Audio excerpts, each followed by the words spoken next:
B.Sc home science semester 5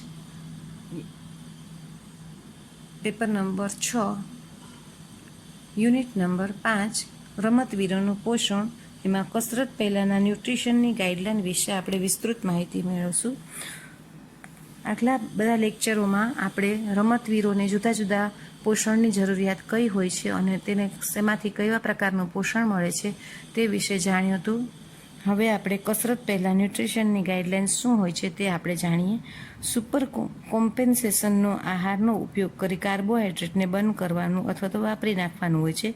સ્પર્ધા પહેલાંના પ્રથમ 3 દિવસ દરમિયાન 600 ગ્રામ પ્રતિ દિવસ કાર્બોહાઈડ્રેટ મળી રહે તેની કાળજી રાખવાની હોય છે.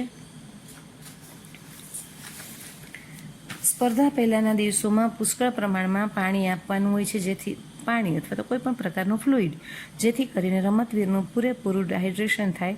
જો રમતવીરને ખૂબ જ પરસેવો થતો હોય તો સોડિયમ ક્લોરાઇડનો ઉમેરો કરો. સ્પર્ધા પહેલાંના દિવસ દરમિયાન વધારે ફાઇબર ધરાવતો આહાર ન અપાય તેની ખાસ કાળજી લેવી, કારણ કે ફાઇબરને પરિણામે પાચન તંત્રમાં મુશ્કેલી ઉત્પન્ન થાય છે. સ્પર્ધા સમયે 2 થી 4 કલાક પહેલાં કાર્બોહાઈડ્રેટ વધારે હોય તેવો આહાર આપવો, જેથી કરીને લીવર અને ગ્લાયકોજનનું પ્રમાણ જળવાઈ રહે. આ પ્રકારના આહારમાં સહેલાઈથી પચી શકે તેવા ખાદ્યો અથવા એનર્જી ડ્રિંક્સનો ઉપયોગ ટૂંકા ગાળાની સ્પર્ધા માટે કરી શકાય, જ્યારે લાંબા ગાળાની સ્પર્ધા માટે અર્ધઘન અથવા ઘન ખાદ્યો જેવા કે એનર્જી બાર, બ્રેડ વગેરે આપવા, પરંતુ તેમાં ચરબી કે ફેટ કે પ્રોટીનનું પ્રમાણ ખૂબ જ ઓછું હોવું જોઈએ. ઘણા રમતવીરોને વધારે કાર્બોહાઈડ્રેટ ધરાવતો આહાર અથવા ડ્રિંક લેવાથી હાઇપોગ્લાયસેમિયા ઉત્પન્ન થાય છે. તેવા લોકો વોર્મઅપ કસરતો કર્યા બાદ અથવા તો સ્પર્ધા શરૂ થવાની થોડી મિનિટો પહેલાં આહાર લેવાનું પસંદ કરે છે. આથી આવા રમતવીરો એ વધારે કાર્બોહાઈડ્રેટ આહાર લેતા પહેલાં કાર્બોહાઈડ્રેટ્સ ટોલરન્સ ટેસ્ટ કરાવી શકે છે. કસરત અથવા સ્પર્ધા દરમિયાનનું પોષણ. 60 મિનિટ કે તેનાથી વધારે ચાલતી કસરતો અથવા સ્પર્ધા દરમિયાન કાર્બોહાઈડ્રેટ આપવાથી રમતવીરોનું પરફોર્મન્સ સારું મળે છે, જેનું કારણ પ્લાઝમા ગ્લુકોઝ લેવલની જાળવણી અને કાર્બોહાઈડ્રેટનું ઓક્સિડેશન વધવાને કારણે થાય છે. ઘણા બધા સંશોધનોને પરિણામે એવું જાણવા મળ્યું છે કે દ્રાવ્ય કાર્બોહાઈડ્રેટ જેવા કે glucose, maltose, sucrose, glucose polymer અને ડિસ્પોઝેબલ સ્ટાર્ચનું એક સરખા વેગથી ઓક્સિડેશન થાય છે. કસરત દરમિયાનના પોષણની ગાઈડલાઈન. 60 મિનિટથી વધારે કસરત ચાલતી હોય તો જ કાર્બોહાઈડ્રેટ ડ્રિંક્સ આપવામાં આવે છે. વધારેમાં વધારે 60 ગ્રામ પ્રતિ કલાક કાર્બોહાઈડ્રેટ્સ લેવો જોઈએ. વધારે કાર્બોહાઈડ્રેટ ધરાવતા પીણાઓ ન લેવા જોઈએ, કારણ કે તેને પરિણામે ઓસ્મોલાલિટી બદલાય છે અને ગેસ્ટ્રોઇન્ટેસ્ટાઇનલ પ્રોબ્લેમ થાય છે.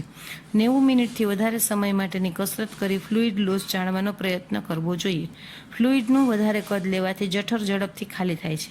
આથી રમતવીરે 6 થી 8 મિલી પ્રતિ કિલો શરીરના વજન પ્રમાણે લેવું જોઈએ. કસરત અથવા સ્પર્ધા બાદનું પોષણ. વારંવારની સ્પર્ધા અને ટ્રેનિંગ માટે ઝડપી રિકવરી એ અગત્યનો ભાગ છે.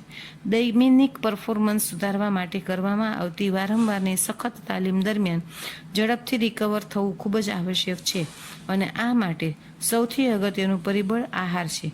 રિકવરી માટેના સમયે મસલ્સ અને ગ્લાયકોજનના રિસ્ટોરેશન અને ફ્લુઇડ બેલેન્સ ખૂબ જ સખત તાલીમ કે સ્પર્ધા બાદ મેળવવા એ અગત્યના છે. ગ્લાયકોજન કેટલી ઝડપથી સ્ટોર થાય છે તે લીધેલ કાર્બોહાઈડ્રેટનું પ્રમાણ, કાર્બોહાઈડ્રેટ્સના પ્રકાર અને કસરત કે સ્પર્ધા બાદ કેટલા સમય પછી કાર્બોહાઈડ્રેટ લેવામાં આવેલ છે તેના પર આધારિત છે. ગ્લાયકોજન લેવલ કેટલું ઘટ્યું છે અને કેટલા પ્રકારના ખાદ્ય લેવામાં આવેલ છે તેના આધારે લગભગ 10 થી 36 કલાકમાં કાર્બોહાઈડ્રેટ ફરી સ્ટોર થઈ જાય છે. આથી 2 કે તેથી વધારે પરફોર્મન્સ બતાવવા અશક્ય છે. સિવાય કે ગ્લાયકોજન સ્ટોરેજ વધારીને હાલના સંશોધનો પરથી ફલિત થયું છે કે જો ઓછા સોડિયમવાળું પીણું લીધેલ હોય તો 50% ઓછા ફ્લુઇડનું રિસ્ટેશન થાય છે. ડ્રિંક્સ કે જેમાં સાદું પાણી અને ફળોનો રસ હોય તેમાં સોડિયમનું પ્રમાણ ખૂબ જ ઓછું હોય ઝડપથી રિહાઇડ્રેશન થતું નથી. જો સારી જાતનું ડ્રિંક્સ કે જેમાં 40 થી 80 ગ્રામ કાર્બોહાઈડ્રેટ અને 600 થી 1200 મિલીગ્રામ પ્રતિ લિટર સોડિયમ હોય તે લેવાથી 70 થી 80% રિહાઇડ્રેશન થાય છે. આ પરથી ફલિત થાય છે કે જો કાળજીપૂર્વક સારા સ્પોર્ટ્સ ડ્રિંક્સ લેવામાં આવે તો વોટર લોસના 150 થી 200% ફ્લુઇડ લેવાથી રિહાઇડ્રેશન થાય છે, અને ઊંચી ગ્લાયસેમિક ઇન્ડેક્સ ધરાવતા કાર્બોહાઈડ્રેટ્સ લેવાથી રિકવરી ઝડપથી આવે છે. કસરત અથવા સ્પર્ધા બાદના પોષણની ગાઈડલાઈન. વધારેમાં વધારે ગ્લાયકોજન સ્ટોરેજ માટે કસરત પછીના પ્રથમ 2 કલાક દરમિયાન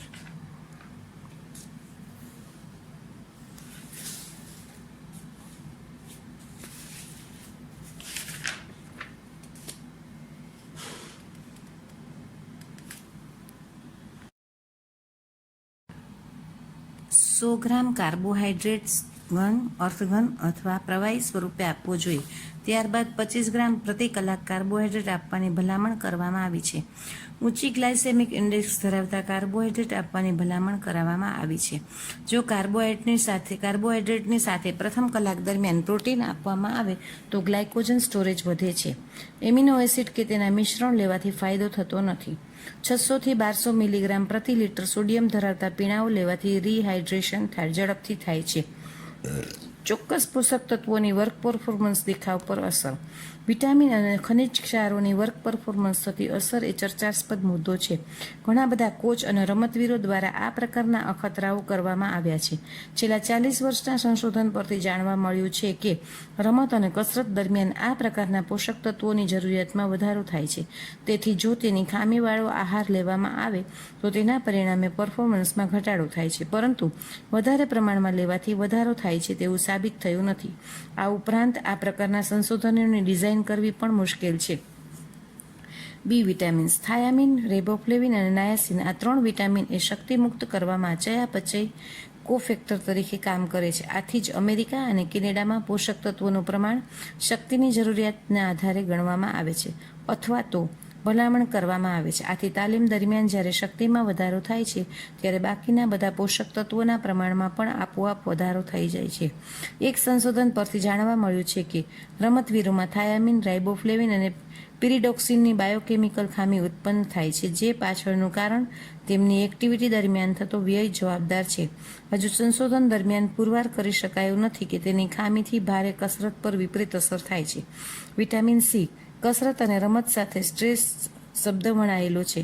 આ શબ્દ સાથે વિટામિન સી પણ સંકળાયેલ છે. આથી કસરત અને રમત દરમિયાન વિટામિન સી વધારાના ખાદ્ય તરીકે આપવામાં આવે છે. એક સંશોધનમાં જાણવા મળેલ છે કે વિટામિન સી આપવાથી કસરત દરમિયાન હૃદયના ધબકારા અને લોહીમાં ગ્લુકોઝની સાંદ્રતામાં ઘટાડો થાય છે તથા પ્લાઝમામાં ફેટી એસિડના લેવલમાં પણ વધારો થાય છે. બીજા એક સંશોધનમાં જાણવા મળેલ છે કે વિટામિન સી વધારે આપવાથી પરફોર્મન્સમાં વધારો થાય છે. વિટામિન ઈ ના સંશોધન દ્વારા સાબિત કરી શકાયું નથી કે તેનું પ્રમાણ વધારે આપવાથી પરફોર્મન્સમાં વધારો થાય છે. ખનિજ ક્ષારો. ઝિંક અને કોપર જેવા ખનિજ ક્ષારો એન્ઝાઇમ સિસ્ટમમાં કોફેક્ટર તરીકે કાર્ય કરે છે. આ ઉપરાંત કાર્યના સંદર્ભમાં કોપર હિમોગ્લોબિનના સંશ્લેષણમાં પણ અગત્યનો ભાગ ભજવે છે. સંશોધન પરથી જાણવા મળ્યું છે કે ખૂબ જ ભારે કસરત દરમિયાન રમતવીરોમાં ઝિંક અને મેગ્નેશિયમની ખામી ઉત્પન્ન થાય છે. આથી તેઓના આહારમાં પૂરતા પ્રમાણમાં હોવા જોઈએ. સંશોધન દરમિયાન તેનું પ્રમાણ વધારે લેવાથી વર્ક પરફોર્મન્સમાં વધારો થાય તેવું સાબિત થયું નથી. તારણ. સંશોધનો પરથી એવું તારણ નીકળે છે કે શારીરિક તાલીમથી વિટામિન અને ખનિજ ક્ષારોની જરૂરિયાતમાં એટલો વધારો થતો નથી જે સંતુલિત અને પૂરતા આહારમાંથી ન મળી શકે. આ ઉપરાંત હાલના સંશોધનો પરથી સાબિત થયું છે કે વિટામિન કે ખનિજ ક્ષારોનો મેગાડોઝ આપવાથી પરફોર્મન્સમાં વધારો થાય છે. ઉલટાનું વધારે પ્રમાણમાં વિટામિન કે ખનિજ ક્ષારો આપવાથી શરીરને નુકસાન થઈ શકે છે. આથી એવી ભલામણ કરવામાં આવી છે કે વિટામિન અને ખનિજ ક્ષારોના મેગાડોઝ આપવા ન જોઈએ. પોષણ, તંદુરસ્તી, કસરત અને ફિટનેસ વચ્ચેનો આંતરસંબંધ. સારું પોષણ સમગ્ર જીવન દરમિયાન તંદુરસ્તીનો વધારો કરે છે તથા માણસ માત્ર નિરોગી ન રહેતા ઊંચા મૂલ્યો સાથેની ફિટનેસ પણ હાંસલ કરે છે. હાલના સંજોગોમાં થઈ રહેલા ઔદ્યોગિકી અને આધુનિકીકરણના પરિણામે સામાન્ય માણસે પોતાનું કામ પોતાની જાતે કરવાની શક્તિ ઘટાડી દીધી છે. ઝડપને પરિણામે ઓછું શારીરિક કામ કરતા માણસો ગતિથી અનફિટ થઈ જાય છે. આ ઓછું કામ કરવાની ટેવને કસરત દ્વારા દૂર કરી શકાય છે. માટે પોષણ, તંદુરસ્તી, કસરત અને ફિટનેસની વચ્ચે દરેક રીતે આંતરસંબંધ છે તેવું કહી શકાય છે.